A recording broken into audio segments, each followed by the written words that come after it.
but I'm glad to be back, and really glad to be talking to Jessica Tomlinson from JessTomlinson.com, a person of importance. And importance, why? Because I've had a previous interview with her, and which is absolutely wonderful, which I learned quite a few wonderful things from you.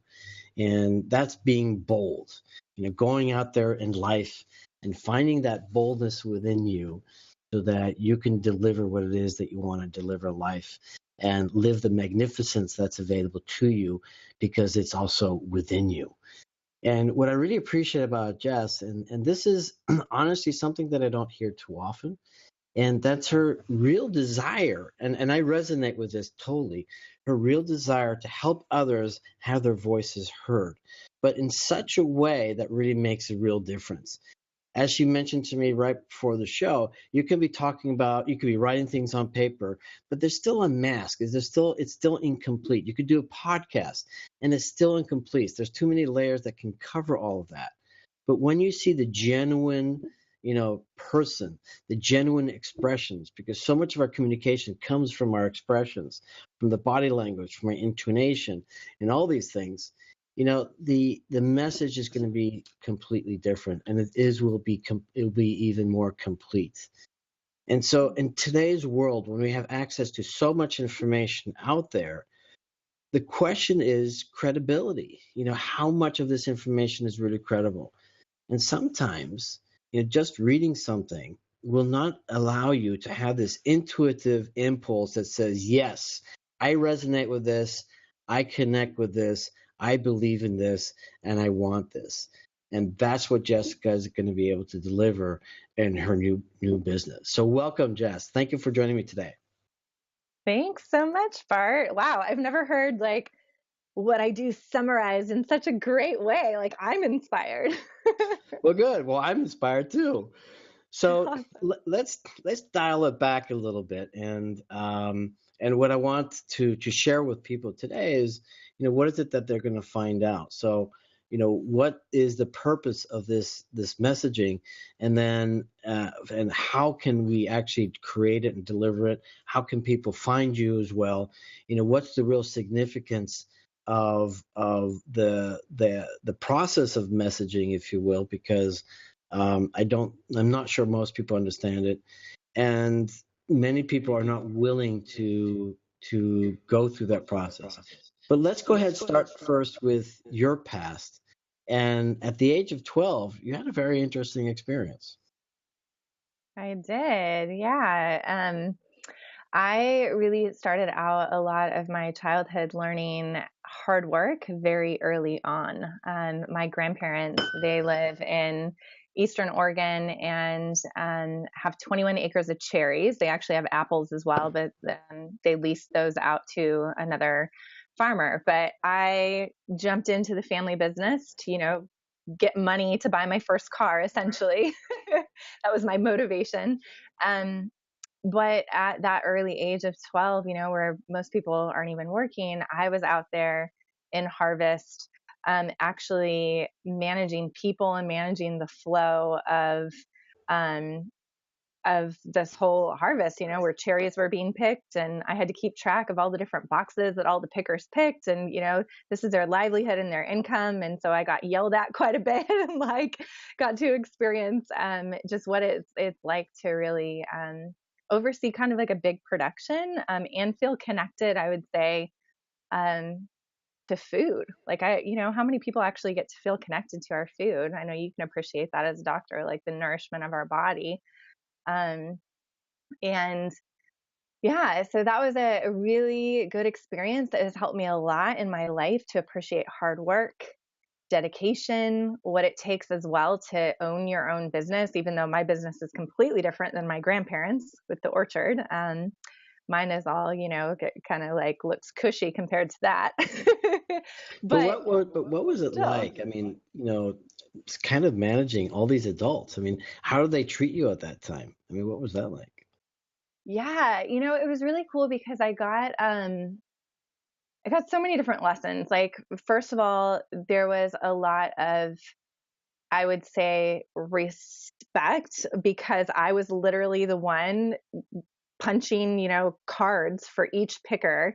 And sometimes the families would be together, all, picking on different rows. And so there was a lot of respect because they knew that my job was important. Um, and yet there was a lot of me having to learn at a very early age how to communicate um, at kind of a high level, I guess, for a kid when I never really thought of it like that. So I'm having this realization right now. But when they would be, upset because maybe I got something wrong, like I really had to hold my ground because I knew I was doing a good job and I had like triple checked everything. So yeah, I would say it was kind of both. Like I got these two lessons of like what it was like to be valued, and also what it was like to have to stand my ground, and know that, even though And our that's one ages were thing. different. And that's one thing I do appreciate about you, because we went to New Zealand together, and certainly with our first interview about boldness. And I think that's probably, has the genesis from those experiences, because, you seem very grounded and you see the opportunity as well. Another person that always impresses me is Sedona, of course, because of where she's at right now. And so I'm going to ask you the question. What were you doing when you were 12? Do you remember? Yeah, when I was, it's funny, I actually was also working when I was 12. Oh, really? I was training to be a dance teacher at my studio, and I did it mostly, well, yeah, I guess technically at the time I was doing it for trade. So I got solo private lessons and learned competition dances that I competed by myself in exchange for teaching the pre-K classes and the little like tap and ballet classes. And then that led me to a job at the studio that I had from when I was about, I think I was 15 to 18. Wow. But Cherry sounds more fun.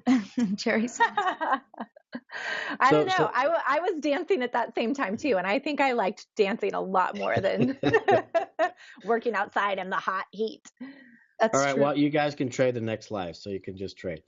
There you Um, go.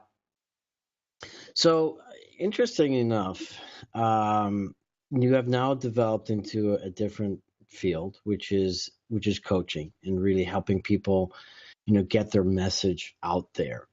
And why is that so important to you? What is it about helping people get their message out there that is so important to you? I'm curious. Yeah. Yeah, thanks for asking.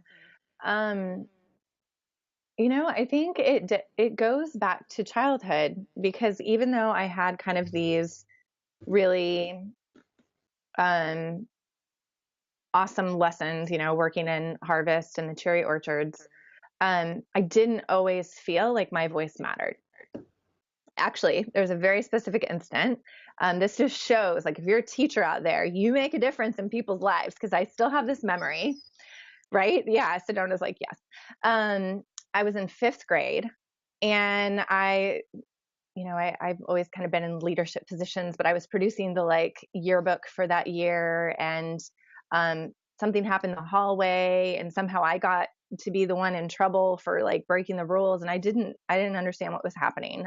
But a teacher essentially said that I was like being bad, quote unquote, and my actual teacher believed that, and she actually called me a liar when I said I didn't do anything wrong, and I was trying to hold my ground, and I was just appalled, and that really, like, I would say that was probably the first moment that like shut me down, because as my mom would say, I've always been like, very vocal and kind of leading the group. And when I was in preschool, I came into preschool and I was like bossing everybody around and telling them this is what we're going to do and this is the game we're playing. But so yeah, so fifth grade, it was like I got shut down, and I really respected this teacher, and I couldn't believe that she didn't believe me. And so I would say now, as my kind of coaching career has developed, I started out in marketing in my corporate career, so which is messaging, but it's a form of messaging and sales. Um, and now really helping entrepreneurs get their voices out there. I would say that's probably really tied to me not feeling like I had a voice that was valued and could be heard. Love it. And what's true today is that I think there's two very major, or the two major elements in life that I think most people are missing out on. And one is, you know, knowing what their compelling future is. Knowing what's really out there, knowing what potential is within themselves, so that they can become everything that they can become. But the other one is being witnessed, being heard. And it's tempting to just fall with the rest of the herd, because as soon as your voice comes out, then you may lose a lot of friends, or you may find a bunch of new enemies. And I think it's very, very scary. It's very scary to really be outspoken. And look what's happened in the past. Look at Socrates, for example. I mean, he died because he didn't want to answer certain questions. And so the challenge then is helping people, I'm sure, in identifying with their personal message. And so, do you have a particular strategy that you now use so that people can actually, I mean, this is what I would do. So I don't know what you do, right? Yeah. But as a coach, this is what I'm thinking. And this is the purpose of this platform too, is just to be creative. But do you start them with finding out who they really are as a person, so that they can really identify with that message? I mean, that must be a lot of fun. Yeah. I mean, so because I help business owners, they usually have something that they are in the field of, right? So they're like focusing on either helping other people with business, or they're in the health area, or, you know, like women's empowerment, or there's so many different areas. So I really focus on starting with that. So they usually have some sort of sense, like what they care about. But what my passion is pulling out that bold message, as we talked about, in the last interview. And the way that I pull that out is actually counterintuitive to what a lot of people that want to help might think, because they've got big hearts. And so my way of actually pulling it out of them is asking them what pisses them off. And they're like, no, I don't want it. Like, nothing pisses me off. Like, I want to help. And I'm like, no, you don't understand. Like, this is where the juice is. Because if something pisses you off, especially in your industry or whatever you care about, and you notice that emotion, that actually is a sign that you really care. And that's the fire that oftentimes we ignore, that could be the very thing that sets your message apart. So Interesting. All right, yeah. Sedona, what pisses you off? And it doesn't have to be about the radio station. Nothing here, but yeah, I totally agree with that. I had a couple instances in high school where I had, what really, really upset me was another teacher incident. I felt like my one of our dance teachers at school was not engaged enough in the classes. It was really student run, and then she would try to jump into things once there was a problem and there was no prevention of that, or like you have to be involved and know what's going on to be able to solve the problem. And so that's what upset me the most, is that she was never present. So when there was a problem, it was still up to you to solve it. And not that life isn't like that, but when you're learning how to communicate with people and you're learning those leadership positions when you first start out, it would have been a little bit nicer to have somebody that didn't make your job that much harder when they're supposed to be your teacher and they're supposed to be your mentor. It's interesting when people call someone else out for whatever reason. I have begun to look at it in a different way than in the past. And in the past, it would be, this is just ignorance, this is judgment, this is all these different things, perhaps fear. Ultimately, these people are hurting. They're hurting in one way or another, and they're just expressing themselves or manifesting, whatever intention they think they have, in such a way that hopefully, creates a positive result for them. Typically, it doesn't, but that's really, really the problem.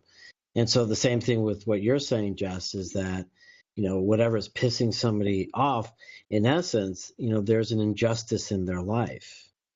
And it's interesting because I've had a very privileged life. I grew up in 5 different countries and a very affluent family, and had tremendous education.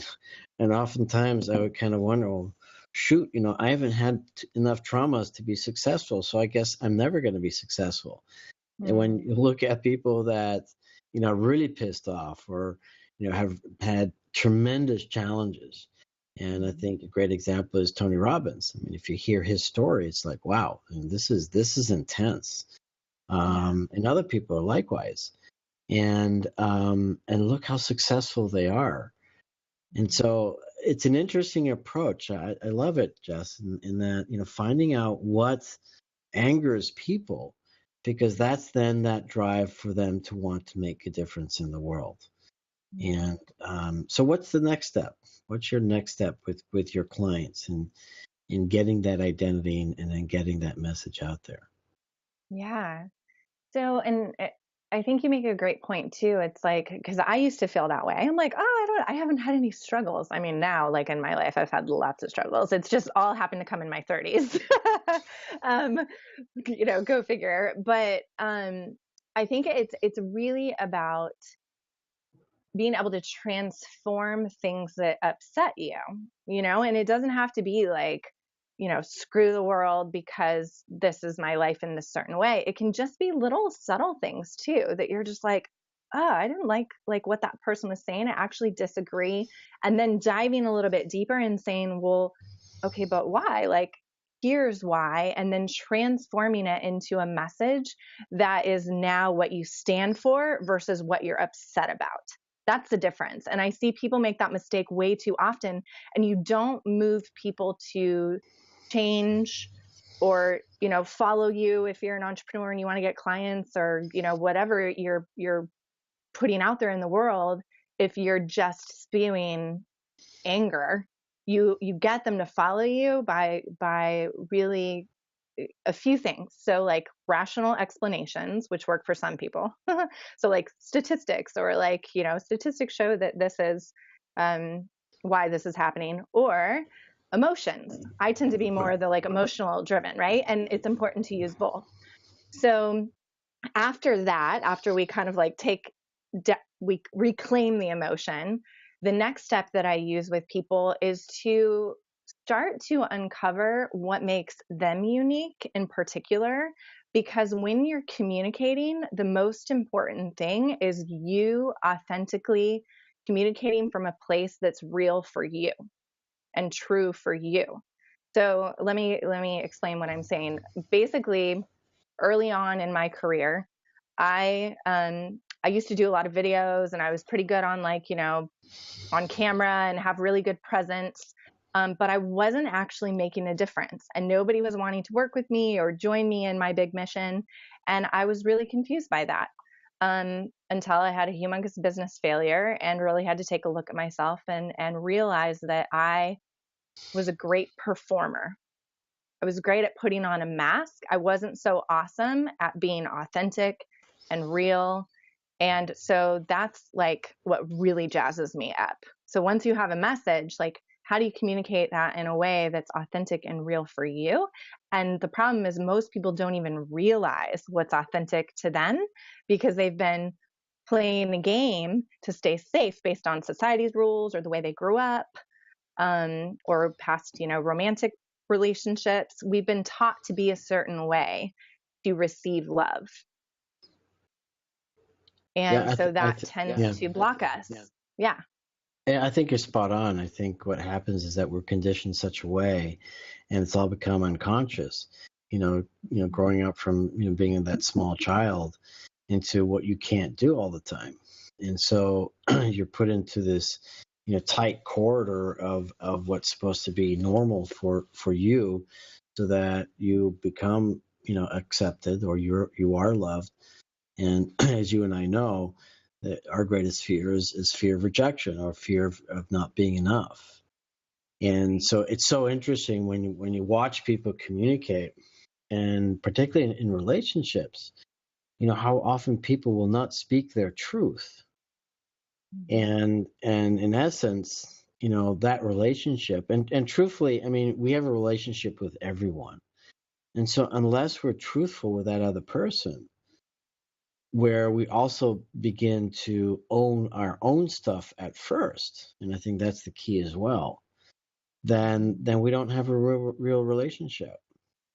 And I think that's why, my favorite word today, and today I mean this week, this month, this year, these years, is authenticity. And it's also the reason for this platform, because it's very hard to hide your authenticity, or lack of it. Or let me rephrase it. It's very hard to hide your lack of authenticity on video when and a setup like this. And so naturally, in the way that I structure this platform, is really about hearing your voice. Doesn't matter if anybody agrees with it. Doesn't matter if I agree with it. I mean, I hope Sedona will agree with it, but but the truth, yeah, no, she's amazing. She's so smart. I'm so proud of her. I respect her so much. And she's going to be like a own her own company one of these days. That's my guess, right? Hopefully. Awesome. No, you will. So, but it really starts off with owning that identity and being happy with it. Like I talked in New Zealand, and we're talking a little bit about New Zealand, by the way. But what I talked about New Zealand is, having permission to be yourself. And I think too often we don't give ourselves permission just to be ourselves, and not make it that, we're perfectly imperfect. I think that's just a complete oxymoron. That just makes absolutely no sense. Right. And that's, for me, that's kind of not even owning the fact that you have faults. I'd rather just say straight out, look, I've got my faults. Great. Awesome. I don't like them. And guess what? I'm gonna work on them. I'm gonna do them. But unless you own those things and are okay with them, and you don't have to hide them, the truth is I don't have to share them with you. But what you're doing is great, is that you're helping people understand what's powerful about them, where that boldness is, and where their flow is. And I don't know if you do anything in NLP, but there's a great assessment called flow dynamics, where we just focus on where your flow is. Why stay stuck with what's not great in you? Find out what's great in you and make it even better. And that's why I love what you're doing, is helping people identify the greatness within them, because that's what people want. And you said to me earlier, getting people out of their own judgment and inspiring others with a great message. Because that's what people are looking for, right? Yeah. If we could all just peel back the layers, and this is way easier said than done, but if we could just peel back the layers and show who we really are, we'd be really surprised, actually. I think a lot of times we think that we're protecting other people. But people are so concerned about themselves, honestly. Like, we need to stop worrying about everybody else and just, take responsibility for ourselves and just share these parts of ourselves, who we are. And like, yes, I'm a stand for people being really bold, but sometimes people are like in extreme boldness, and they actually need that the authenticity for them is like to sink more into their vulnerability, right? Of just like, it's okay to like take down that wall, to show that you're human, because we're all just, these bozos on the bus anyways, as Wavy Gravy, the activist, said. I love that quote. Bozos on the bus. And I've used that one many times, by the way. And so thank you for that one. Yeah. So what are your thoughts about all this, Sedona? Just curious what you're thinking. Well, I was thinking about what you said about Jess. You said something that sometimes we think we're thinking about each other, and I think that happens very often, but I think you can also kind of trick yourself into thinking you're caring about somebody else, but really it's something deep-seated in yourself that you're not over yet. And I've experienced that a lot. Sometimes you walk up to people and they feel the need to tell you their life story without actually telling you anything that happened. And you can just tell by the way that people talk to you that they've either really seen some messed up stuff or they're trying really, really hard to get over something. And I think that's very interesting that some people aren't necessarily intact with that in themselves, but that other humans can recognize it. And I think it's something that kind of draws us all together and back to the same, like you said, we're all the same. We're all just human.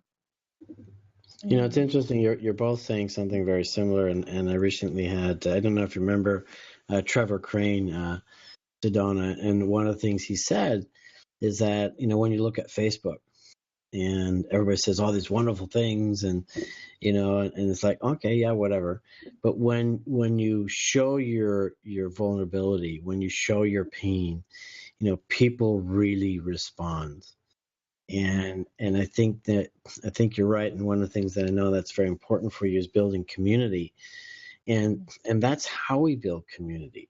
It's when people honestly share, not with a purpose to get that attention, not with a purpose to get something, so to speak, but just say, hey guys, look, I'm in pain right now, and this is why, and I just have to let it out, versus, you know, trying to get all the attention and be the victim and so poor me, poor me, poor me.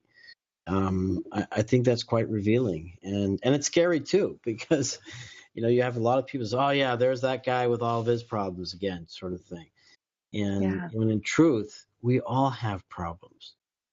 And a lot of us, I just did some coaching sessions in the last 2 days, and it's all about the inability of people to share, even with their intimate partners, you know, the pain and the trauma and the hurts and the fears that they have, because they're scared to, you know, be judged and scared to be rejected.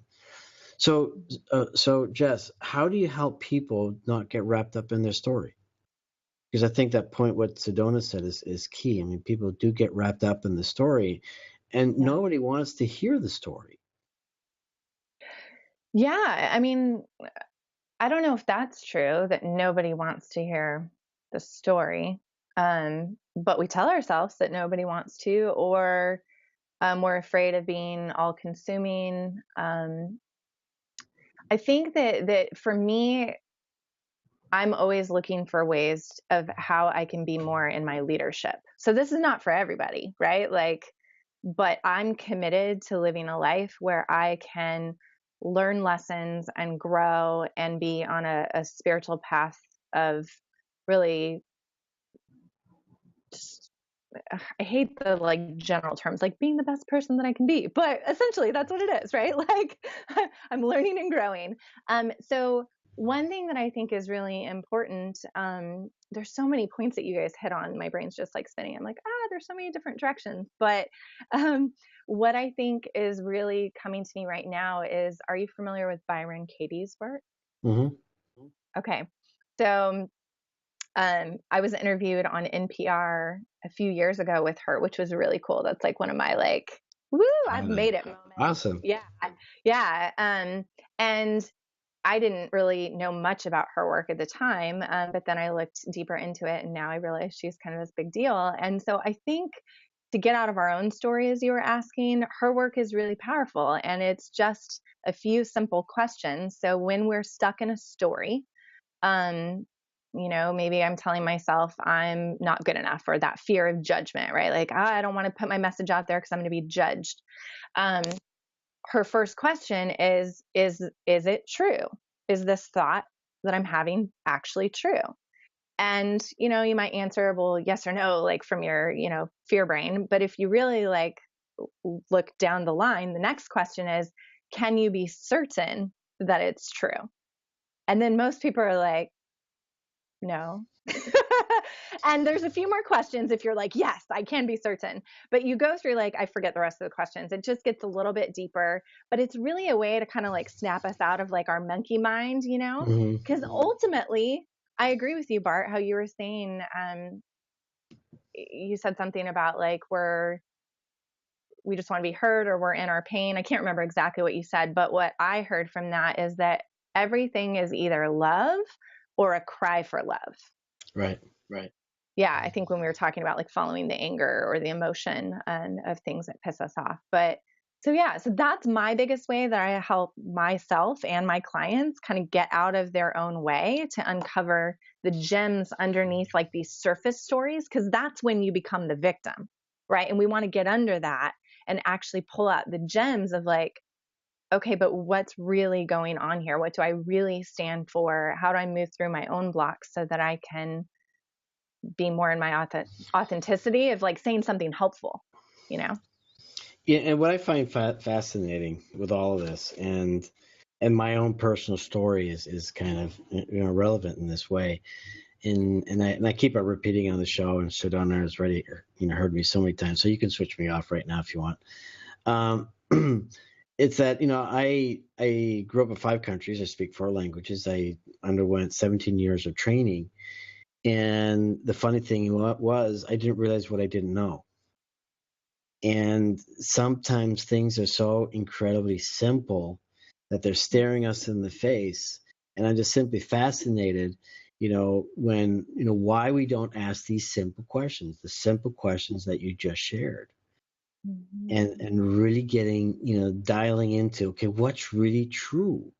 Why are we wasting all this time and all the drama and everything else, when the questions can be relatively simple? And the question that I prefer all the time is, what is it that I really want, really?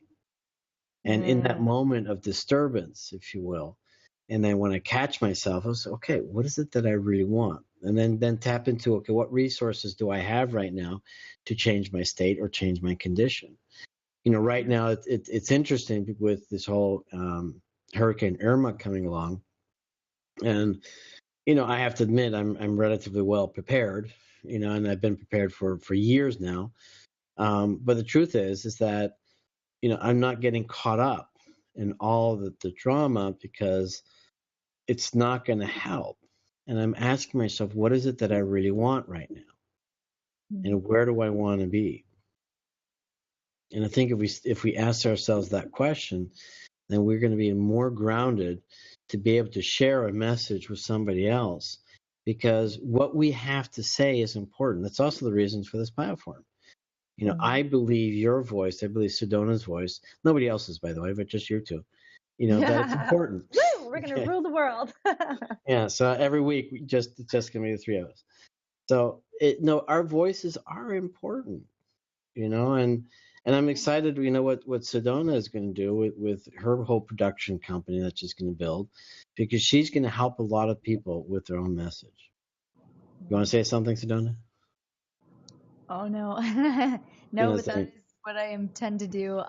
What kind of put me in that market, or what kind of pushed me into that market was when I was little, there were so many people that would say that like, business is bad. People that are CEOs like don't care or this or that. And there were so many negative stigmas that I was like, you know what? I think I can do that and change that perception a little bit and help people kind of understand like why it's like that and why business is the way it is and why television works the way it does. And I think that it really is, whether you just watch it like at night when you're at home and trying to fall asleep, or you really are super invested in a show, it plays a role in every single person's life. Mm-hmm. I think there's a lot of messages that you can get across as effectively as you want to on that platform. No, you're absolutely right. And, we are in a very fortunate time today where everyone globally has access, to these kinds of media. And that's why I use social media right now, just to allow others to have their voice heard. And so one thing I liked about you, Jess, and something, because I asked you earlier, why you do what you do. And I know you've organized 3 TEDx women's events, which I think is amazing. Giving other women the opportunity to have their platform and share their brilliance and their talent. I mean, that's totally cool. But you love helping people who have something to say. But not only that, is bringing people together, creating that community. That's awesome. Yeah. I I help people predominantly with videos, because I think that it's the next best thing to being together in person. But what I really, really, really think we need more of in this life, and what I love encouraging my clients that I help these videos with to do, is to use videos as a tool to bring people physically together. It's just a way to get your voice out there in a bigger way. But what I really think heals, and what we all need more of, is a physical coming together. I mean, you and I know this, Bart, like even just our tribe that was formed in the 3 weeks or 4 weeks that we were all together, from our New Zealand to Vanuatu to Fiji. Like that's where the physicality of coming together just really builds community. And we don't have enough of it. There's so many people that are isolated or feel like they don't belong. And really, like my biggest mission is not only getting people's voices heard, but having spaces where people feel like they belong and they can be accepted for exactly who they are. And that needs to be run by leaders who understand what it takes to create that kind of an environment. Because I know what it takes, because I had my own women's group, besides the like TEDx women events. That's a little bit different than the groups that I led personally for 4 years, which was all about like not just coming together to network or to give updates, but to share the real stuff. Like this seems like a common thread in this interview, right? Is like what we're all having this conversation about, is how do you just connect on the level of, here's what I'm going through, here's what's happening, here's my real feelings and emotions on this topic. We don't have to agree, but thank you so much for hearing me and supporting me. Yeah, I really believe like we rise together when we come together. And those are trips in Bali, is that correct? The women's group that I had was a group in Las Vegas when I was living there, and that was for 4 years. But I did take 2 groups of women in 2015 and 2016 to Bali, and I'm probably Nice. doing it again in 2018. Nice. Yeah.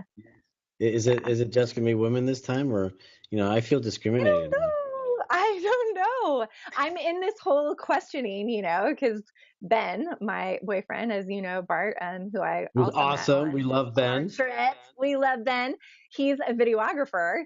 So I'm kind of playing with this idea of like, okay, do we, get people together in Bali that are men and women? Since now I have Ben, But and Ben we Ben do would be something very with. happy and comfortable wearing a skirt, so he can hide with a wig and all that kind of stuff. That's true, But actually, he would. yeah, he's very confident. He's a very confident guy. He won't have any problems with that. Yeah. So we'll see. It's all up in the air. I'd be curious, if people have thoughts on the retreat, what that might look like. I think you're absolutely right, and I think these kinds of retreats are beautiful things, and unfortunately, they're not always accessible to everyone. And one of the things that I consistently share with people, particularly in relationships, and I'm a fervent believer in really nurturing and strengthening and developing strong relationships even when you're on the rocks. And my belief is that when 2 people come together, if the conditions are right in the very, very beginning, then they should be right later on. I think it's a very unnatural act to be with one person your entire life. You can throw rocks at me if you want. And the only reason being is that there's so much variety in our world. There's so much stimulation, and it's hard to keep people on the same track. But the truth is, the most magnificent thing that can ever happen is that you stay with one partner in your entire life. And you heard the same comment in New Zealand. Beautiful, probably the best comments about relationships that I've ever heard.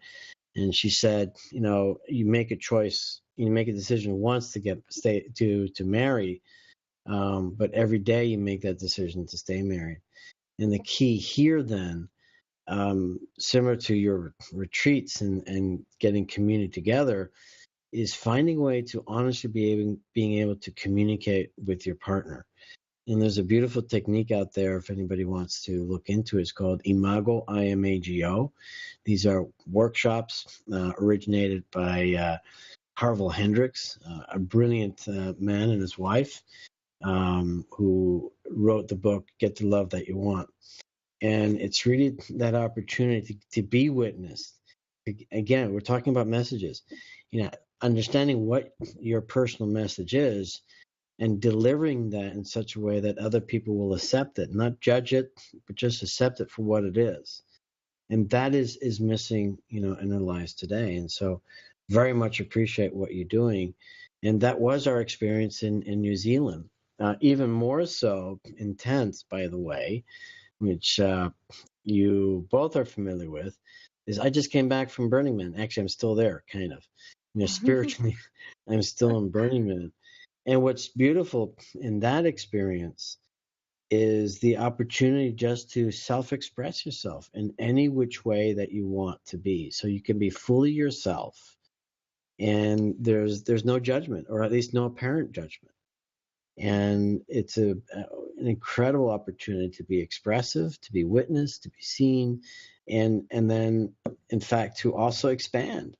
Because the more that we as individuals get to see others being different, everybody in today's world wants to be the same. And I say, no, embrace the difference. That's the beauty of life. That's the beauty of creativity. And that's what we got at Burning Man. But tell me what your experience was in New Zealand. I'm very curious. Yeah. Well, I love this whole part about the messaging, right? And also being in community, because I think there's some important things here. And before I share my big takeaway from New Zealand, and we all got to live with this indigenous tribe called the Waitaha. I just wanted to give people an option. You mentioned Bart, which I think is great, because I had the same thought that not everybody has access to like going away on these kind of trips. And what I would say is that anybody can bring community together. And that's actually selfishly why I led my women's group in Las Vegas for 4 years. I brought everybody together in my home for 4 entire years, once a month. And all you have to do, I'll tell you my simple format, is you all sit around in a circle. Each person gets an opportunity to share what they're celebrating and then ask for support. And we would do like a potluck and go around the circle. And this kept us together for 4 years. So it can be just, we're talking about that simplicity as well, right? So I just wanted to bring that into this conversation because I think it's so important. And when we were in New Zealand and we got to live at this tribe, we had that beautiful experience of being witnessed and being heard and being able to hold the talking stick and get up. And the cool thing about that I so love is that there was like no limits, right? You could hang on to that stick all day if you wanted and just chalk your ass off. And that was so cool. Like, how freeing.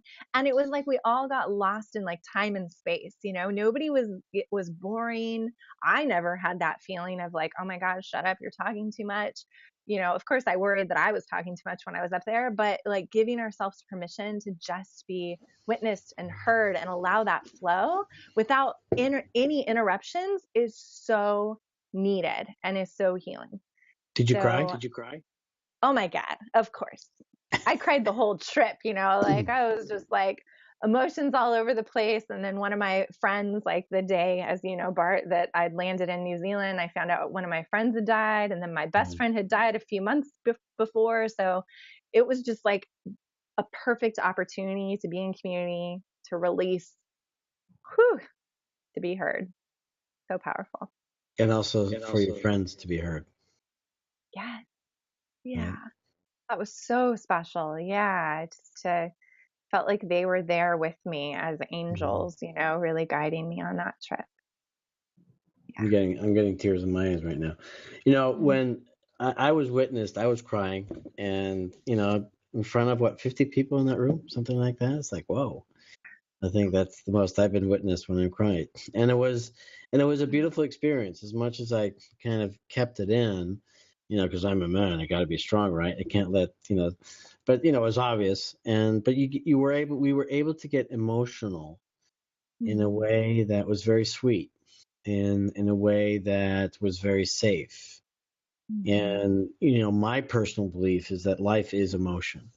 We all talk about it. We kind of circle around and say, yeah, this, that, and the other.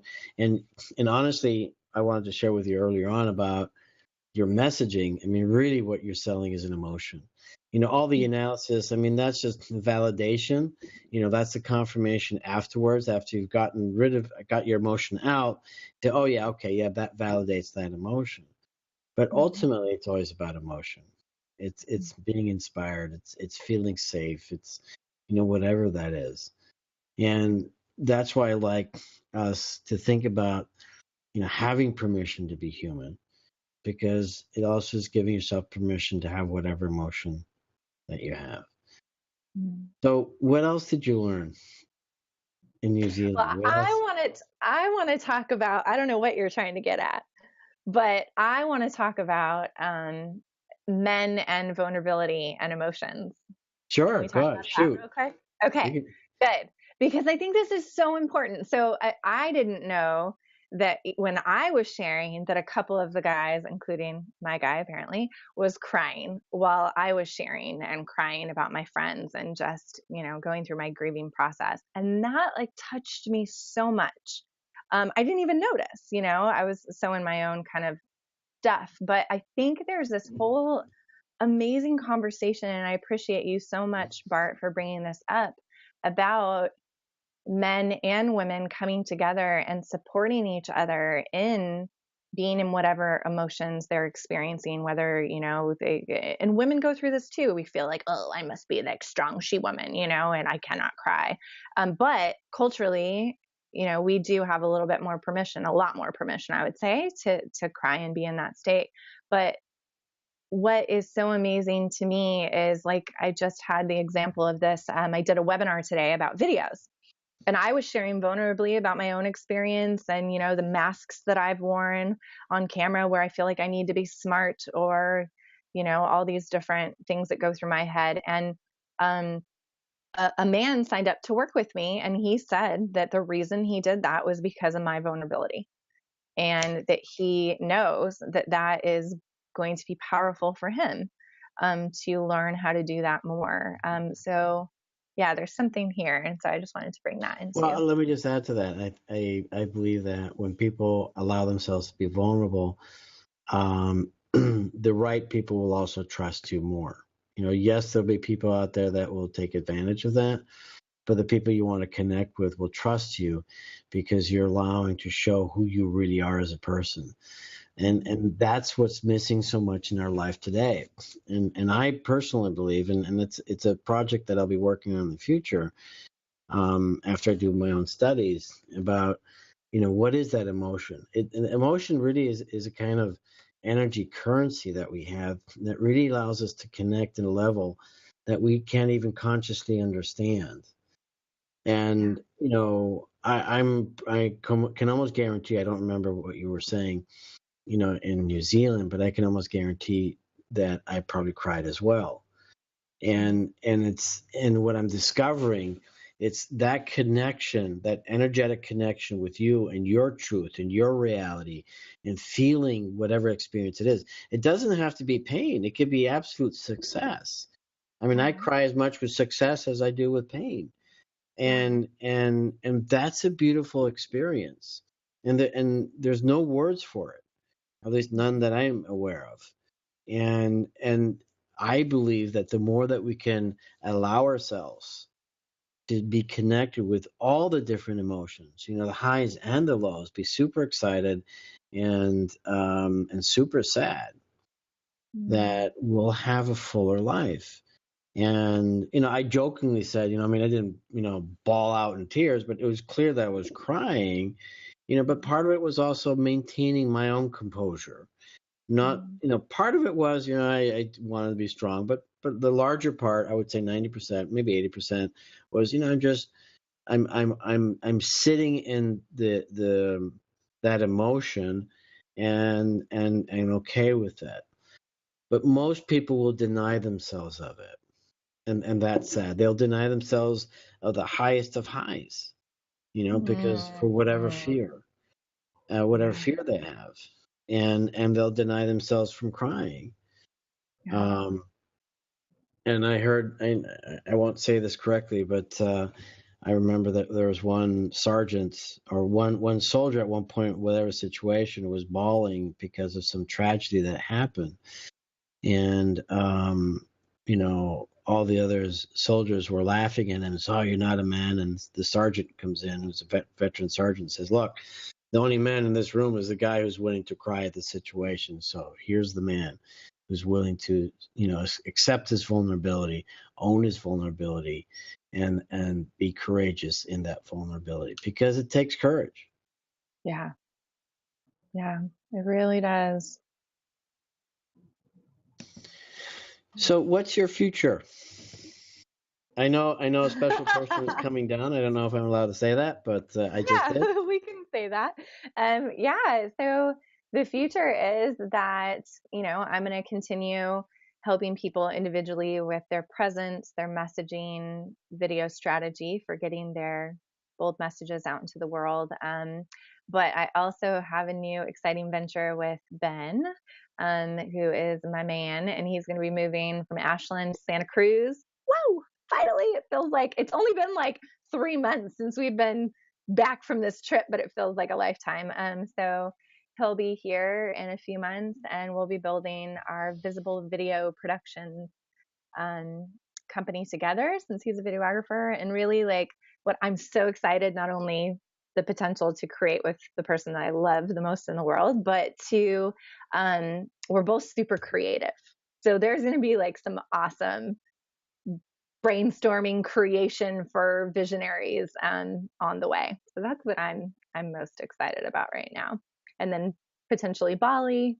There's a lot of good stuff coming down the pipe. It's been a heck of a year, man. I'm ready for just like anchoring in. I'm like, no more deaths, no more transitions, like.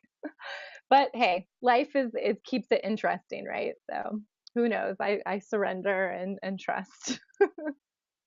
I'm excited about, what you're going to do. And again, it is, the only way that we can make progress in life is if we're getting the right messages, if we're getting the right information. Yeah. And with the onslaught of the media and the digital world and everything else, there's so much information. It's really hard to filter all of that out. And so getting those authentic pieces. And my hope, and we kind of talked about this before, but it was my understanding that, people are not exactly understanding or willing to, spend the money to, create the videos about themselves. And I think one important part is perhaps where people get to discover who they really are. And it was fortunate for me going on these 2 trips, with Live Your List publications, with Robert Evans, is where I was really able to begin to own the space that I was in, because it was required that I was going to speak to others, to share my message, and I could only do that if I was well aligned, that I knew what my ground was, that I was doing with integrity. And as much work as I'd done over the years, and I've done tremendous work in personal development, it was only in that moment that it was required of me to show myself off. This is who I am. And my hope is in the work that you get to do, partly with, helping businesses, that the additional gift that they may not be looking for, but that additional gift that you will be able to deliver because of your authenticity, because of who you are, because of the work that you've done, and your awareness, that you're also going to help people discover, who they really are. Because when we're in alignment, we become so much more powerful. Yeah. And again, that's, you kind of, hesitantly say, be the best person that you can be, but it's true. There's 10 times, there's a 20x factor inside of you, in all of us. There's 20 times more. I love the saying, hell on earth if I ever were to meet the man I was meant to be. Hell on earth if I ever meet the man that I was meant to be. So right now I'm just being the man I was meant to be. Yeah. And we just don't know. Exactly. We don't know what's out there, so you constantly have to keep on looking. Mm-hmm. And I'm hoping that you get to inspire people, and also people who are listening today will be inspired, to reach out to you. So how do people find you? They can go to my website, jesstomlinson.com, and there's information on how to contact me there. Or they can find me on Facebook if you just type in Jess Tomlinson, my business page pops up.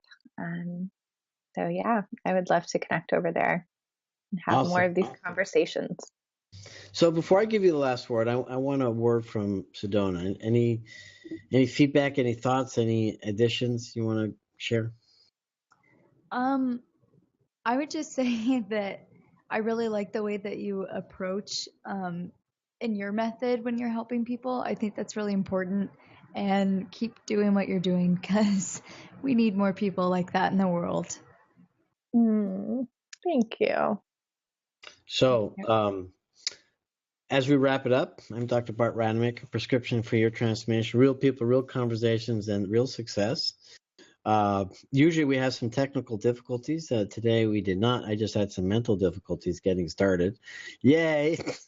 It's been a while. An incredible experience I had at Burning Man, and hopefully I'll get some people from Burning Man on their next show, because it's a beautiful event. It's a very much misunderstood event, but an event that people should hear about and know the truth about it and how wonderful it is about self-expression. And talking about self-expression, Jess, what are your last thoughts, your last words of wisdom that you want to share?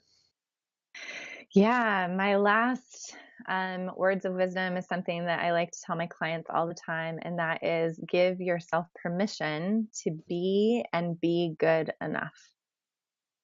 Great. Awesome. Well, thanks so much. Sedona, take it away. And I will be back tomorrow on Facebook Live, combined with YouTube using Crowdcast, just the simulcast, which is absolutely beautiful thing. Sedona, thank you so much. And I'll be back next week on the radio.